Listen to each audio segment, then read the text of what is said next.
Menurut Roger F. Soltau dalam Andreas tahun 2017, bukunya yang berjudul Introduction Politik, mengatakan ilmu politik merupakan ilmu yang mempelajari suatu tatanan negara, tujuan negara, serta hubungan antara negara dengan warganya dan hubungan antara negara.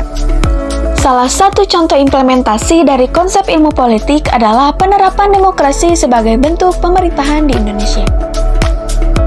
Menurut Abraham Lincoln, demokrasi merupakan dari rakyat, oleh rakyat, dan untuk rakyat. Menurut Andreas 2017, konsep politik memiliki 3 unsur, yakni merebut kekuasaan yang sangat terbatas, mempertahankan kekuasaan, dan kebijakan publik.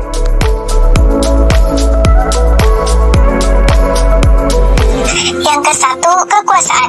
Kemampuan untuk mempengaruhi suatu kebijakan umum, baik terbentuknya maupun akibat-akibatnya sesuai dengan tujuan pemegang kekuasaan. Yang kedua, wewenang. Kekuasaan yang dilembagakan atau diformalkan. Maksudnya, masyarakat mempunyai tujuan terhadap nilai yang dibutuhkan dalam mencapai suatu tujuan kewenangan tersebut.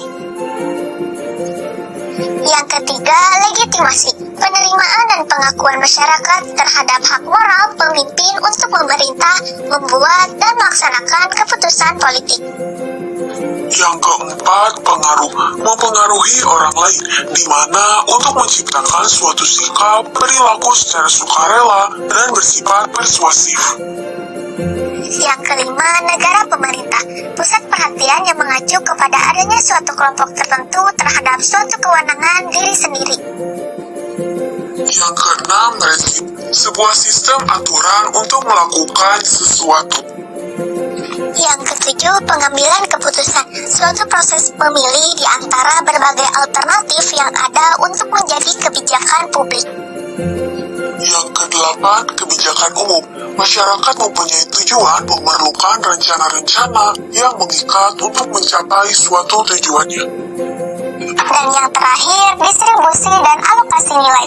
Sistem politik adalah keseluruhan dari interaksi yang mengatur pembagian nilai secara otoritatif.